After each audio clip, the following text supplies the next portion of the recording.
तो good evening student, कैसे आप सभी लोग। आई होप आप सभी अच्छे होंगे। Welcome to my YouTube channel nursing tutor. और मैं हूं आपका गुरु सर सत्येंद्र सर, लेके आ गया एक और इम्पोर्टेंट वीडियो आप सभी नर्सिंग स्टूडेंट के लिए।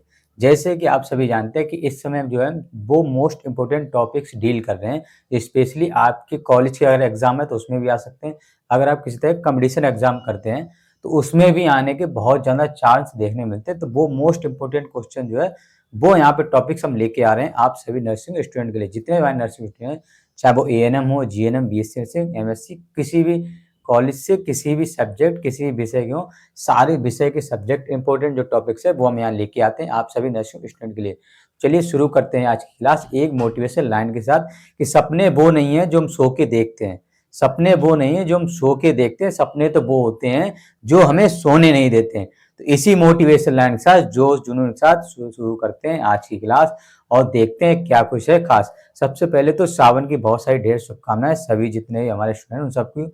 और चलिए शुरू करते हैं आज की क्लास। जैसे कि आप सभी देख ही होगा हमारा जो टॉपिक है वो पेशेंट पोजीशन और पर्पस है कि ऐसी कौन कौन सी हॉस्पिटल में पोजीशन होती हैं जो हम पेशेंट को स्पेशली देते हैं और क्यों देते हैं, उसका क्या पर्पस है। आपने बहुत बार देखा होगा हम पेशेंट को लिटा देते हैं या बैठा देते हैं या हम उसके पैर ऊपर कर देते हैं या फिर उसका आगे का पोर्शन हम उठा देते हैं। तो क्या ऐसा पर्पस है, क्या ऐसा रीजन जिसकी वजह से हम पोजीशन जो है पेशेंट की वो चेंज करते हैं। तो चलिए देखते हैं, वही हमारा आज का टॉपिक है। आई होप आपका ये मोस्ट इंपोर्टेंट टॉपिक है, प्लीज ध्यान से पढ़िएगा, अच्छे समझिए। अगर आपको समझ नहीं आता तो प्लीज रिवर्स करके बाद जरूर वीडियो देखिएगा, लेकिन समझ के जाइएगा यहाँ से। ऐसा नहीं है कि यहाँ से समझ में आपको अदर किसी चैनल पर जाके विजिट करने की जरूरत नहीं पड़ेगी, यहाँ पे आपको इतने अच्छे समझाया जाएगा। चलिए शुरू करते हैं आज की क्लास। सबसे पहले यहाँ पे पोजीशन की बात करें, सुपाइन पोजीशन। इसका दूसरा नाम की अगर हम बात करें तो इसे हम डोर्सल भी बोलते हैं या फिर हॉरिजॉन्टल रिकमेंडेड भी बोलते हैं। तो तीन नाम से स्पेशली बोला जाता है, सुपाइन, हॉरिजॉन्टल या फिर डोर्सल। होती क्या है ये पोजीशन वो हम देखते हैं। सुपाइन पोजीशन मतलब होता है पेशेंट को जो हमने लिटा रखा है, पेशेंट को जो हमने पोजीशन दी है वो पोजीशन कैसी है, सुपाइन पोजीशन। यानी कि इस तरह से पेशेंट को हमने बिल्कुल सीधा लिटा रखा है। उसके जो हेड है, जैसे इसमें बता रखा है पेशेंट लाई ऑन बैक, यानी पेशेंट की लाई कहाँ है, बैक जो है वो नीचे है। एक्सट्रीमिटीज एक्सटेंडेड लेग, और उसके लेग कैसे एक्सटेंडेड है, यानी कि पेशेंट को हमने इस तरह से लेटा रखा है, उसके पैर और हाथ बिल्कुल बेड के प्रॉपर, ये बेड है और ये पेशेंट है, तो हमने इस तरह से लेटा रखा है। इसे बोलते हैं हम सुपाइन पोजीशन। पर्पस क्या है लिटाने का, कंफर्ट, पेशेंट को कंफर्ट देने के लिए, उसके वाइटल साइन मेजर करने के लिए। तीसरा है मेल कैथराइजेशन, अगर हम किसी पेशेंट को स्पेशली मेल को कैथराइजेशन करते हैं तब भी हम सुपाइन पोजीशन देते हैं। इसके बाद सर्जरी ऑन एंटीरियर पोजीशन, यानी कि एंटीरियर पोर्शन में अगर हमें सर्जरी करनी है उस केस में भी हम कौन सी देते हैं, सुपाइन पोजीशन देते हैं। या फिर फिजिकल एग्जामिनेशन ऑन एंटीरियर, अगर एंटीरियरली हमें कोई फिजिकल एग्जामिनेशन करना है, जैसे कि लंग्स का हो गया, हार्ट का हो गया, अगर वो एग्जामिनेशन करना है तो उस केस में भी हम क्या करते हैं, स्पेशली सुपाइन या डोर्सल रिकमेंडेड पोजीशन ही प्रेफर करते हैं पेशेंट को। सेकेंड पोजीशन की बात करें, डोर्सल रिकमेंडेड। डोर्सल रिकमेंडेड क्या होते हैं, patient in supine position with flexed knee. इसमें क्या होता है कि मान लीजिए इस तरह का बेड है और यहाँ पे पेशेंट को हमने सुपाइन पोजीशन दे दी, उसके बाद जो उसके लेग होंगे ना उसको एक्सटेंड कर देते हैं जस्ट इस तरह से। मान लीजिए ये पेशेंट लेटा हुआ और ये उसके पैर हैं, तो इस तरह से फोल्ड कर दिए पैर, पैर इस तरह से, स्पेशली आपने देखा इस तरह से पेशेंट है, इस तरह से फोल्ड कर दिए, पेशेंट सुपाइन है और लेग उसके फ्लेक्स्ड हैं, उसे बोलते हैं डोर्सल रिकमेंडेड पोजीशन। पर्पस क्या है, क्यों दे रहे हैं हम ये, तो देखने मिला हमें rectum and vaginal examination, specially rectum या वजाइनल की एग्जामिनेशन के लिए तब हम स्पेशली प्रेफर करते हैं डोर्सल रिकमेंडेड पोजीशन। सेकेंड है फीमेल कैथराइजेशन, फीमेल को किसी तरह कैथराइजेशन हमें अगर करना है वहां पे, उस केस में भी हम यहाँ पे यूज करते हैं dorsal recommended position. Urinary catheter वगैरह जब इंसर्ट करते हैं तब वहां पे यूज करते हैं स्पेशली डोर्सल रिकमेंडेड। तीसरी हमारी जो आती है यहाँ पे पोजीशन वो आती है प्रोन पोजीशन। प्रोन पोजीशन क्या आती है, जैसे कि बेड पे पेशेंट को हम उल्टा लेटा देते हैं, पेट केवल कि पेशेंट क्या इस तरह से पेट केवल लेटा हुआ है बेड पे, उसे बोलते हैं prone position. Patient lie on abdomen, head turn on one side, और उसका हेड जो होगा वन साइड, क्यों, क्योंकि अगर हम पेशेंट को इस तरह से जब लिटाएंगे, यानी इस तरह से उल्टा लिटाएंगे, तो अगर ये चीज उसकी बेड पे टच करेगी तो सांस लेने में पेशेंट को दिक्कत होगी बहुत ज्यादा। इसीलिए हम क्या करते हैं, वन साइड इस तरह स्टैंड करते ताकि पेशेंट सांस इजीली ले सके अच्छे से। इसके बाद हम पर्पस की अगर हम बात करें तो पर्पस क्या क्या देखने को मिलता है। सबसे पहले इसमें एग्जामिनेशन, अगर हमें किस तरह एग्जामिनेशन करना है बैक का, अगर तब हम वहां देते हैं। या फिर ट्रीटमेंट, अगर पेशेंट को बैक का ट्रीटमेंट देना है या फिर सर्जरी ऑन बैक, एग्जामिनेशन करना है किसी तरह का बैक का, कोई ट्रीटमेंट करना है, कोई सर्जरी करनी है, तब हम बैक की स्पेशली तब हम उसे प्रोन पोजीशन देते हैं। या फिर relief pressure on pressure point, जो हमारे प्रेशर पॉइंट होते हैं उनको अगर रिलीफ देना है, नॉर्मली हम क्या करते हैं कि सुपाइन में जब लेटे हैं जितने हमारे बोन प्रोमिनेंट एरिया होते हैं उन पे प्रेशर पड़ता है, और लंबे समय तक अगर वहां पे पोजीशन चेंज नहीं की आपने पेशेंट की, तो उस प्रेशर की वजह से पेशेंट को हो सकता है बेड सोर, या फिर हो सकता है उसे डेकोवाइटल अल्सर या प्रेशर अल्सर जिसे बोलते हैं, वो भी हमें देखने को मिल सकता है पेशेंट में। इसका तीसरा आप देख मिला हिप जॉइंट असेसमेंट। अगर हिप जॉइंट असेसमेंट आपको करनी है कि हिप जुड़ा हुआ है, उसका असेसमेंट करना है, तब भी हम प्रोन पोजीशन ही पेशेंट को रिकमेंड करते हैं। इसके बाद देखने को मिलता है हमें यहाँ पे फोर्थ साइड लाइन या लेटरल। फोर्थ हमारा साइड लाइन या फिर जिसे हम लेटरल भी कहते हैं, यानी कि एक तरफ स्पेशली बोलते हैं करवट दे के, तो उसमें भी दो हमें देखने में मिलती है। एक हमारी देखने में मिलती है यहाँ पे लेफ्ट लेटरल पोजीशन, दूसरी देखने में मिलती है हमें सिम्स पोजीशन। ये दो आ जाती हैं आपकी स्पेशली लेटरल में। तो फर्स्ट हम देखते हैं लेफ्ट लेटरल पोजीशन। ये क्या होती है, patient lie on their left side, यानी कि नॉर्मली जैसे हम करवट दे के पेशेंट को देते हैं वैसे इस तरह, यानी कि पेशेंट इस तरह से लेटा हुआ है, बेड ये बेड है, ये पेशेंट, तो उसको हमने क्या करवट दे दी इस तरह से एक तरफ, उसे बोलते हैं यहाँ पे लेफ्ट लेटरल पोजीशन। लेफ्ट अगर लेफ्ट तरफ देनी है आपको तो लेफ्ट लेटरल, राइट तरफ आपने अगर लेफ्ट दे दी उसे करवट तो राइट लेटरल हो जाती है। स्पेसिफिक पर्पस क्या है इसका देने का, तो सबसे पहले रेक्टल एग्जामिनेशन। अगर हमें रेक्टल एग्जामिनेशन करना है किसी पेशेंट का तब हो सकता है रेक्टल में सपोजिटरी अगर देनी है, कोई रेक्टल टेम्परेचर आपने नापना है पेशेंट का, या फिर इनीमा देना है, तो ये चार कंडीशन देखने को मिलती है, तब हम उसे क्या है साइड लाइन जो देते हैं पोजीशन या फिर लेटरल पोजीशन देते हैं लेफ्ट लेटरल। दूसरी आती है सिम्स। सिम्स में क्या देखने मिलता है, इससे थोड़ी चेंज होती है, यानी कि लेफ्ट लेटरल ही पेशेंट देते हैं, बट उसके पैर स्पेशली जैसे हम सोते हैं, बहुत बार हम देखा होगा बहुत से बच्चे ऐसे सोते हैं, तो क्या है कि लेटरल पोजीशन था बट एक पैर आगे एक पैर पीछे की तरफ स्पेशली जो देते हैं, वो पोजीशन यहाँ पे देखने मिलती है हमें। Patient lie on their left side turn prone position ऐसे कहते हैं, और 45 एंगल पे, और नी जो होगी 45 से 90 एंगल पे रिफ्लेक्स देखने को मिलती है। पर्पस की हम बात करें तो रेक्टम वजाइनल एग्जामिनेशन, रेक्टम या वजाइनल एग्जामिनेशन के लिए या फिर इनीमा देने के लिए, दो पर्पस के लिए हम यूज करते हैं ये वाली पोजीशन। फिफ्थ हमें देखने मिलती है फॉलर पोजीशन। फॉलर पोजीशन क्या होता है, patient in position supine position with head end of the bed elevate with up to 45 से 60 डिग्री। फॉलर पोजीशन क्या होती है कि पेशेंट क्या है बेड पे इस तरह से हमने बैठा दिया और उसकी क्या है बैक तक पोजीशन इस तरह से हमने ऊपर कर दी, उसे बोलते हैं फाउलर पोजीशन स्पेशली। या फिर आपने देखो ज्यादातर इस तरह से जैसे बैठते हैं हमें चेयर वगैरह आप जैसे आप बैठते हो, तो इसमें क्या होता है कि आपके जो आपका कमर तक का एरिया वो केवल अपर इस तरह से उठा हुआ होगा। मान लीजिए ये पेशेंट लेटा हुआ है, अब हमने क्या किया उसको इस तरह से उठा दिया, पैर तो उसके बेड पे ही है, बस कमर का हिस्सा क्या इस तरह से उठा हुआ है, ठीक है, इस तरह से, उसे हम बोलते हैं फाउलर पोजीशन। तो इसमें भी हमें तीन कैटेगरी स्पेशली देखने को मिलती हैं, एक हाई फाउलर, एक सेमी लो फाउलर और एक सेमी हाई फाउलर। तो इसमें भी तीन देखने में, जिसमें कि एंगल के हिसाब से इन्हें डिवाइड किया गया कि 90 के एंगल पे अगर है बिल्कुल बिल्कुल इस तरह से अगर है पर्सन, बिल्कुल हमने सीधा कर दिया उसे बेड पे, तो वो आता हमारा हाई फाउलर। और सेमी लोअर फाउलर क्या होता है कि पेशेंट हमने क्या थोड़ा वहां पे उठा रखा है हल्का सा 30, इसे बोलते हैं 30 एंगल पे आपने इस तरह से पेशेंट अगर उठा दिया तो उसे हम बोलते हैं लो फॉलर, सेमी लो फॉलर। उसके बाद आता है सेमी हाई फॉलर, जिसमें क्या होता है पेशेंट हम क्या करते हैं इस पहले वाले में क्या 30 पे था, यहाँ पे क्या है 45 के एंगल अगर हमने उठाया पेशेंट के बेड को तो उसे हम बोलते हैं सेमी हाई फॉलर पोजिशन। इसके बाद हम देखते हैं इसके पर्पज की क्या पर्पज है जो हम फॉलर पोजिशन पेशेंट को दे रहे हैं। सबसे पहले इसमें पोजीशन की बात करें पर्पस की, तो आता है टू रिलीव डिस्निया। अगर पेशेंट को डिस्निया वगैरह हो रहा है, यानी कि डिस्निया मतलब होता है डिफिकल्टी इन ब्रीथिंग, सांस लेने में अगर दिक्कत हो रही है तो उस कंडीशन हम उसे देते हैं फॉलर पोजीशन। या फिर इंट्राक्रैनियल प्रेशर जो है आईसीपी, वो अगर किसी कंडीशन वजह से बढ़ रहा है तो उस केस में हम फॉलर पोजीशन देते हैं। ड्रेनेज ऑफ एब्डोमिनल कैविटी, अगर एब्डोमेन कैविटी से आपको ड्रेनेज वगैरह अगर वहां पे ड्रेन आउट करना है तब भी हम फॉलर पोजीशन देते हैं। To relieve tension abdomen suture, abdomen suture जो लगे हुए हैं उन पे अगर टेंशन वगैरह है जिसकी वजह से प्रेशर आ रहा है उस केस में भी हम फॉलर पोजीशन देते हैं। To relax thigh and back muscle, अगर हमें किसी पेशेंट की थाई को या बैक की जो मसल्स हैं उनको रिलैक्स करना है उस केस में हम क्या करते हैं फॉलर पोजीशन देते हैं। सिक्स हमारा आ जाता है ट्रेनलेनबर्ग पोजीशन। ट्रेनलेनबर्ग पोजीशन आपने देखी होगी कि पेशेंट के जो पैर होते हैं, यानी कि ये बेड है इस तरह, हमने पेशेंट को लेटा, ये पेशेंट के पैर है और ये पेशेंट का सिर है। तो इस तरह से पेशेंट को बेड पे लेटा, जिसमें क्या होता है कि पेशेंट के जो पैर होंगे वो हम इस तरह से उठा देते हैं, और इस तरह से हमने उसके पैर उठा दिया और ये वाला हिस्सा इस तरह नीचे इस तरह से होगा। पेशेंट के ये इधर पैर होंगे और ये इधर हेड होगा। इसे बोलते हैं हम ट्रेनलेनबर्ग पोजीशन। या हम इससे भी समझ सकते हैं कि ये पेशेंट का मान लीजिए हेड है और ये पैर है, तो इस तरह से पेशेंट को हमने बताया, पैर ऊपर और हेड नीचे, इसे बोलते हैं ट्रेनलेनबर्ग पोजीशन। पर्पस क्या है इसके देने के?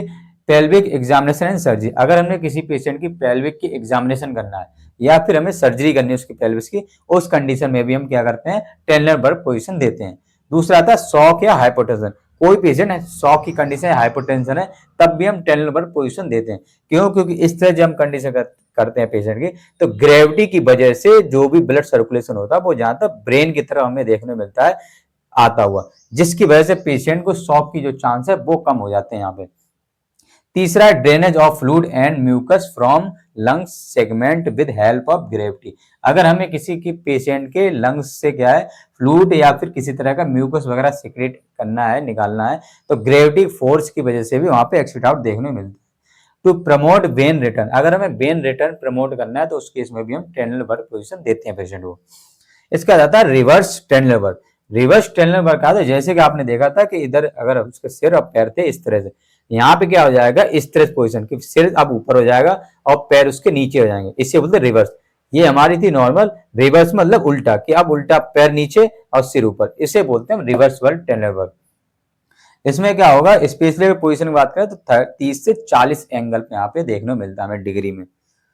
और इसमें क्या है पर्पस की बात करें तो एम्प्टी गट, यानी कि अगर एम्प्टी करना है गट हमें, स्पेशली स्टमक या फिर इंटेस्टाइन, उस कंडीशन हम देते हैं। सेकंड हमारा जीआरटी, गैस्ट्रो रिफ्लेक्स डिजीज, अगर गैस्ट्रो रिफ्लेक्स डिजीज अगर किसी कंडीशन में है, उस केस में हम क्या करते हैं, वहां पे हम रिवर्स ट्रेनलेनबर्ग यूज करते हैं।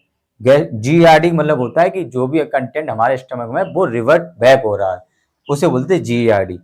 इसका देखने मिलता है कार्डियक, कार्डियक ऑर्थोपेनिक, इसे हम कार्डियक पोजीशन जो होती है इसे हम ऑर्थोपेनिक भी बोलते हैं। इसमें पेशेंट कैसे बैठाते हैं, आपने देखा होगा बेड पे पेशेंट को हम बैठा देते हैं, ठीक है। बेड पे बैठाने के बाद एक हम आगे टेबल लगा देते हैं और उस पे पेशेंट को इस तरह से हम कर देते हैं आगे, ठीक है। इसे हम बोलते हैं patient in sitting position with lean forward over cardiac table, और उस टेबल का नाम होता है कार्डियक टेबल, जिसपे पेशेंट को इस तरह से लीन फॉरवर्ड आगे की तरफ कर देते हैं। पर्पस की बात करें तो सीवियर डिज्निया, अगर किसी पेशेंट को सीवियर डिज्निया है, उस केस में भी सांस लेने में दिक्कत हो रही है, उस केस में भी हम क्या करते हैं, उसे कार्डियक वाली पोजीशन देते हैं। या फिर कार्डियक डिजीज, कोई हार्ट से रिलेटेड कोई डिजीज अगर उस पेशेंट को है, तब भी उसे हम क्या करते हैं, कार्डियक ऑर्थोपेनिक वाली पोजीशन हम पेशेंट को देते हैं। आप एक बार इसका स्क्रीनशॉट लेना चाहे स्क्रीनशॉट ले लीजिए, फिर उसके बाद आगे जो पोजीशन बची हुई है और वो हम आपको बताएंगे। तब तक मैं कर लेता हूँ गले को तर, तब तक आप लोग स्क्रीनशॉट ले लीजिए। सभी ने स्क्रीनशॉट ले लिया होगा, तो चलिए अब हम आगे देते हैं आगे कौन कौन सी हमारी पोजीशन बची हुई है अभी पेशेंट की। तो इसके बाद 9th पोजीशन जो आती है वो आती है लिथोटोमी पोजीशन। लिथोटोमी पोजीशन क्या होती है, इसमें पेशेंट स्पेशली महिलाओं के लिए जो होती है, इसमें क्या किया जाता है कि पेशेंट जो होता है उसको मान लीजिए इस तरह से हमने बेड पे लिटा दिया, और लिटाने के बाद उसके लेग जो क्या करते हैं हम यहाँ पे वो क्या करेंगे, फ्लैक्स करेंगे, यानी कि हम इस तरह से कह सकते हैं। इस तरह पेशेंट को हमने लिटाया, उसके पैरों को हमने ऐसे फोल्ड किया, ठीक है। इस तरह से हम देखो, इस तरह से मान लीजिए ये बेड है, ये पेशेंट है, हमने ऐसे पेशेंट को लिटाया, यहाँ पे हमने उसके पैर को फ्लैक्स किया इस तरह से, ये उसकी पूरी बिल्कुल सीधी रहेगी, ये उसके पैर हो गए फ्लैक्स। और उसके बाद हमने क्या किया, उसके जो पैर हैं उनको हमने क्या किया, बीच से इस तरह से कर दिया फ्लैक्स्ड, दोनों के बीच में गैप, यानी कि हमने पैर को पहले क्या किया, पैर को हमने फोल्ड किया, फोल्ड करने के बाद वहां पे यानी कि फ्लैक्स किया दोनों को, और उसके बाद हमने क्या किया, बीच में गैप है, उसे हम बोलते हैं लिथोटोमी पोजीशन। 90 स्पेशली यहाँ पे हिप देखने को मिलेंगे स्टेप। पर्पस की बात करें तो लिथोटोमी पोजीशन दी क्यों जाती है, तो गायनेकोलॉजिकल एग्जामिनेशन के लिए या फिर ट्रीटमेंट के लिए यहाँ पे दी जाती है। दूसरा जेनाइटो यूरिनरी सर्जरी, अगर जेनाइटलो या यूरिनरी सर्जरी करनी है उस समय हम लिथोटोमी पोजीशन, उस समय हम लिथोटोमी पोजीशन देते हैं। या फिर नॉर्मल डिलीवरी, अगर नॉर्मल डिलीवरी भी जब भी करानी होती है उस समय भी हम लिथोटोमी पोजीशन का ही प्रयोग करते हैं। इसके बाद 10वीं हमारी जो देखने मिलती है 10th नी चेस्ट पोजीशन, इसका दूसरा नाम जिसे हम बोलते हैं इसे बोलते हैं नी एल्बो, और तीसरा नाम इसका जो है उसे बोलते हैं जेनुपेक्ट्रोल, जेनोपेक्टोरल करके भी इसे हम बोलते हैं। इसमें क्या होता है, पेशेंट को किस तरह से यहाँ पे लिटाया जाता है कि पेशेंट को क्या है कि इसमें सबसे पहले उल्टा किया जाता है। मतलब कि ये बेड है, यहाँ पेशेंट को हमने प्रोन पोजीशन दे दी। प्रोन पोजीशन देने के बाद उसके जो हम ये मान कर ले, ये अभी उसका सिर है और ये उसके पैर हैं। इधर पैर हो गए और इधर सिर हो गया। हमने पेशेंट को इस तरह से लिटा दिया उसके प्रोन पोजीशन में, एब्डोमेन हो गया बेड की तरफ और उसके पैरों क्या कर दिया, इस तरह से अंदर तरफ फ्लैक्स कर दिया, अंदर की तरफ। उसे हम बोलते हैं नी चेस्ट पोजीशन। यानी कि उसकी जो नी होगी, उसके घुटने होंगे वो कहाँ गए, चेस्ट पे। जब पेशेंट को हम इस तरह से फोल्ड करेंगे उसके नी को, तो उसके जो नी होंगी वो चेस्ट उसके एब्डोमेन पे टच करेंगे। तो वो पोजीशन यहाँ देखने को मिल रही है नी चेस्ट, इसीलिए इसका नाम है नी, मतलब घुटने चेस्ट पे आ गए। पर्पस क्या रहता है, सिग्मोइडोस्कोपी या फिर सिग्मोइडोस्कोपी करनी है उस केस में, रेक्टल वजाइनल एग्जामिनेशन अगर करना है तो, या फिर पोस्टपार्टम एक्सरसाइज। पोस्टपार्टम एक्सरसाइज हम इसलिए कराते हैं महिलाओं को ताकि उनको ब्लीडिंग का रिस्क भी कम हो, प्लस जो ऑर्गन उनके प्रेगनेंसी के समय पे लार्ज हो गए थे वो भी नॉर्मल शेप में आ सके। फिर हमें देखने मिलते रोज पोजीशन। रोज पोजीशन क्या होती है, इसमें पेशेंट को हम बिल्कुल सीधा लिटाते हैं इस तरह से। लिटाने के बाद उसकी जो नेक है, जैसे यहाँ पे लिखा है हाइपर एक्सटेंडेड नेक, नेक को क्या करें हाइपर, मतलब कि इस तरह से पीछे पेशेंट हमने इस तरह से लिटा दिया, ये इस तरह से हमने लिटा दिया पेशेंट। अब नेक जो है उसको क्या करें पीछे की तरफ से इस तरह पे एक्सटेंड करें, हाइपर एक्सटेंड, उसे बोलते हैं रोज पोजीशन। पर्पस क्या था, क्यों देते, टॉन्सिलेक्टोमी। टॉन्सिलेक्टोमी अगर करनी है किसी पेशेंट को, टॉन्सिलेक्टोमी करनी, आपको पता है टॉन्सिल्स हमारे यहाँ पे है तो टॉन्सिलेक्टोमी करनी है, एडिनियोटेक्टोमी करनी है। दूसरा इसमें हमें देखने को मिला एडिनियोडेक्टोमी अगर हमें ये करनी है, या फिर यूबुलोप्लास्टी करनी है, या फिर ट्रेकियोस्टोमी। इन कंडीशन में हम क्या कर रहे हैं, रोज पोजीशन पेशेंट को देते हैं। उसके बाद हमारे आता है लियो डेविस। लियो डेविस कौन सी पोजीशन होती है, इसमें क्या लिथोटोमी और ट्रेनलबर्ग दोनों कंबाइन की जाती है। कंबाइन कैसे किया है, जैसे कि आपको मैंने अभी बताया था, दोनों बता चुका हूं। सबसे पहले लिथोटोमी और ट्रेनलबर्ग दोनों। लिथोटोमी मैंने बताई थी कि पेशेंट क्या करेंगे, इस तरह से हम नॉर्मली सुपाइन देते हैं। लिथोटोमी क्या रहेगा, सिर जो रहेगा वो नीचे, लेग उसके ऊपर, ये होगी हमारी ट्रेनलबर्ग। लिथोटोमी में क्या हो रहा था, इसमें जो है लेग फ्लैक्स करके और दोनों के बीच में एक वाइड गैप दे रहे थे। तो यहाँ पे हम क्या करेंगे, यहाँ पे स्पेशली नी जो है वो हम वहां पे फ्लैक्स करेंगे हल्की सी। अगर वहां पे अकॉर्डिंग टू डॉक्टर अगर फ्लैक्स नहीं वहां पे है तो वहां क्या करेंगे हम, दोनों वहां पे पैर के बीच में इस तरह से गैप, मतलब कि पेशेंट को हमने क्या किया, इस तरह से कर दिया, उसके जो सिर था वो नीचे पैर ऊपर, और हमने क्या किया फिर दोनों पैरों के बीच में एक वाइड गैप। तो उस हिसाब से हमें यहाँ पे लिथोटोमी और ट्रेनलबर्ग दोनों कंबाइन देखने को मिलते हैं, उसे बोलते हैं लियो डेविस। पर्पस यहाँ पे क्या है, पेल्विस या फिर कोलोरेक्टल सर्जरी, उस केस में यहाँ पे हम करते हैं। इसके कॉम्प्लिकेशन बहुत बार देखा जाता है, कंपार्टमेंट सिंड्रोम या फिर पेन इन लेग में भी देखा जाता है। कंपार्टमेंट सिंड्रोम एक ऐसी कंडीशन, पेनफुल कंडीशन होती है जिसमें मसल पे एक ऐसा प्रेशर पड़ता है, हैवी प्रेशर, जिसकी वजह से ब्लीडिंग के भी चांस देखने में मिलते हैं वहां पे। वाल्चर पोजीशन, नेक्स्ट हमारी जो 13 पोजीशन आती है पेशेंट की, वो आती है वाल्चर पोजीशन। वाल्चर पोजीशन क्या होती है, इसमें स्पेशली पेशेंट लाई सुपाइन, इसमें पेशेंट की जो पोजीशन होगी लाई वो supine, as over the bed and leg fall down. मतलब कि इसमें पेशेंट क्या करेंगे, हमने लिटा दिया इस तरह से, सीधा लिटा दिया, और वो भी लिटाते कहाँ पे, हम नॉर्मली यहाँ से यहाँ तक बेड है, हम आधा जो बेड यूज करते हैं इस तरह से, यहाँ से हम पेशेंट का ये सिर है यहाँ से लिटाते हैं, तो ऑटोमेटिक उसके पैर जो होंगे वो कहाँ होंगे, नीचे की तरफ लटके हुए। तो आधा उसका पोजीशन जो होगी, आधा सिर, यानी कि उसके स्पेशली हम कह सकते हैं बेली से, बेली तक का हिस्सा, सिर से लेके बेली तक का हिस्सा बेड के ऊपर, और उसके बाद का हिस्सा लेग तक, वो नीचे हमें देखने को मिलेंगे फॉल डाउन। ठीक है, वो हमें देखने को मिलेंगे फॉल ओवर डाउन देखने को मिलेंगे बेड से, उसे बोलते हैं वाल्चर पोजीशन। पर्पस क्या होता है, breech presentation delivery, relax perineum या फिर फोर्सेप्स डिलीवरी, उस केस में हम क्या करते हैं, वाल्चर पोजीशन देते हैं पेशेंट को या पर्सन को। उसके आता है जैक नाइफ या फिर क्रैक पोजीशन, जैक नाइफ या फिर क्रैक पोजीशन। इसमें क्या देखने मिलता है हमें, ये पोजीशन स्पेशली देखने मिलती है जिसमें पेशेंट लाई प्रोन, इसमें पेशेंट प्रोन पोजीशन होगा plus leg lower than hip. मतलब कि जैसे कि हम वाल्चर पोजीशन देख रहे हैं, पेशेंट हमने सुपाइन पोजीशन में लिटाया, हाफ बेड से स्टार्ट किया लिटाना, और उसके लेग क्या है, नीचे तरफ लटक रहे डाउनवर्ड। इसमें वही पोजीशन होगी, बस हम कर देंगे पेशेंट को अपोजिट प्रोन में, कि पेशेंट अब क्या होगा, उल्टा यहाँ लेटा होगा और लेग उसके कहाँ होंगे, नीचे की तरफ वहां पे लटकते हुए हमें दिख रहे हो, वहां पे वो हमें देखने मिलते हैं यहाँ पे बाल्चर पोजीशन। इसके बाद हमें देखने मिलते हैं, और यहाँ पे पर्पस क्या रहेगा, कॉकिक्स में या फिर coccyx and rectal surgery, coccyx और रेक्टल सर्जरी जो होगी उस केस में पेशेंट को हम उसे देते हैं। मतलब कि और यहाँ पे क्या कमर से देखने मिलेगा, मतलब कि पेशेंट का आगे का जो हिस्सा है और थोड़ा, क्योंकि अगर ज्यादा उसके घुटने तो और आगे की तरफ। इसके बाद यहाँ पे हमारा नेक्स्ट देखने मिली position standing position. Standing position हम क्यों देते patient, to assess posture gait and balance. अगर पेशेंट का हमें क्या, अगर पोस्चर अगर देखना है, बैलेंस अगर देखना है या गेट देखना है, तब हम स्पेशली यूज करते हैं। कौन डॉक्टर इन्हें स्पेशली यूज करते हैं इस वाली पोजीशन को, ऑर्थोपेडिक या फिर न्यूरोलॉजिकल जो डॉक्टर होते हैं वो एग्जामिनेशन करते हैं, या ऑर्थोपेडिक जो होते हैं वो देखते हैं कि आप सही से खड़े हो पा रहे हैं, बैलेंस में बोन वगैरह प्रॉपर सही है या नहीं है। न्यूरोलॉजिकल देखते हैं कि ब्रेन से रिलेटेड आपका कोऑर्डिनेशन जो है मसल के साथ वो कैसा देखने को मिल रहा है, तो उसके लिए वो पोजीशन देते हैं।